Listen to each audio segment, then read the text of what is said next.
అందరికీ నమస్కారం. ఈ ప్రపంచంలో మనిషి జీవిత పరమార్థం తెలుసుకోవాలని సదా కోరుకోవాలి.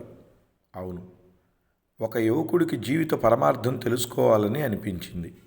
అందుకోసం పుస్తకాలు చదవాలనుకున్నాడు. అయితే ఏ భాష నేర్చుకుంటే ఎక్కువ విషయాలు తెలుసుకోగలం అనే ఆలోచనలో పడ్డాడు. దగ్గరలోనే ఆశ్రమానికి వెళ్ళి సందేహ నివృత్తి చేసుకోవాలనుకున్నాడు. అప్పుడు ఆశ్రమంలో ఓ సత్సంగం జరుగుతుంది.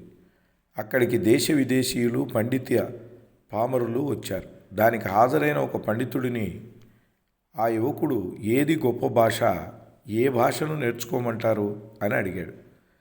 అనేక భాషలకు సంస్కృతం మూలం. పరమేశ్వరుని డమరుక నాదం నుంచి ఆ భాష వెలువడిన శుద్ధ బ్రహ్మమే సంస్కృత భాష అంటారు. ఆ భాష నేర్చుకుంటే శ్రేష్టమని ఆ పండితుడు సలహా ఇచ్చాడు.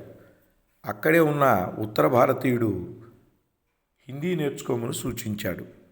విదేశీయుడు ఆంగ్లం నేర్చుకోమన్నాడు.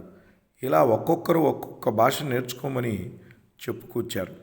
ఆశ్రమంలోని గురుదేవులు ఇదంతా గమనించి యువకుడిని దగ్గరికి తీసుకుని, జీవిత పరమార్థం తెలుసుకోవాలంటే నువ్వు నేర్చుకోవాల్సింది మౌన భాష. మనలోకి మనం ప్రయాణించే అవకాశం మౌనంలో మాత్రమే దొరుకుతుంది. అది ఖర్చుతో కూడిన వ్యవహారం కాదు. దానికి ప్రత్యేక ఏర్పాట్లు కూడా అవసరం లేదు. ఎవరి సాయము తీసుకోవాల్సిన పని లేదు.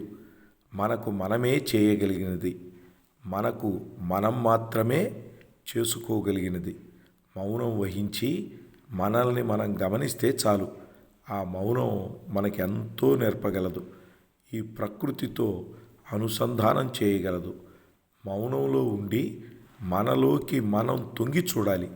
అప్పుడు మనకు జీవితం పట్ల అవగాహన కలుగుతుంది. నిజానికి మనమే ప్రపంచం, మనలోనే ప్రపంచం ఉందని అర్థం కూడా అవుతుంది. సత్యం కూడా బోధపడుతుంది. మౌనాన్ని మించిన గొప్ప భాష లేదని తెలుసుకుని అక్కడి నుంచి కదిలి వెళ్ళాడు యువకుడు. కోట్లాది మందిని కదిలించే శక్తిగా మారాడు. అవునండి, రమణ మహర్షి బోధించిన సత్యమే ఇది. మళ్ళీ మరో మంచి విషయంతో మరో రోజు కలుద్దాం. భారతమాతకు వందనం.